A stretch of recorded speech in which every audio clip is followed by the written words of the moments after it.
Хай! Днес е най-трудната стая. Йо! Тази стая изглежда пократително!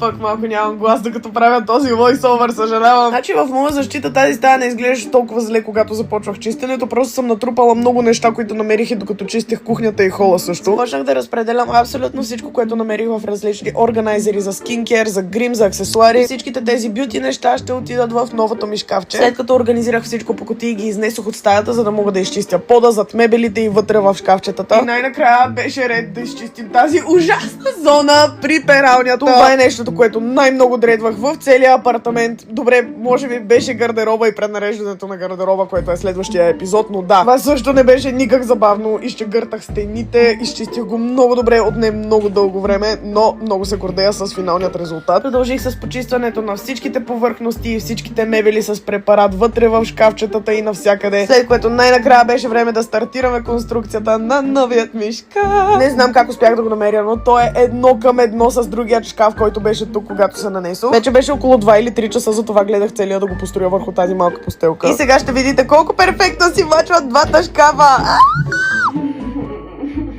Добре, да е явно ли, защото тогава не се е вълнувала чак толкова много. Спомням си, че вече беше към 4, аз бях изключително отчаяна, но Боб да Билдър го беха хванали лудите и беше вземал всичките хартисали материали, всичките монтажни познания от последните няколко дена. И сам самичък си поправи щупеното чекмедженце като за един блестящ финал. Тъжно ми е, лошо ми е, спи ми се, искам да умра. Поне двете шкафчета изглеждат много добре едно до друго. Последвайте за час 2. Аз отивам да умра, защото е 4 часа. Бай!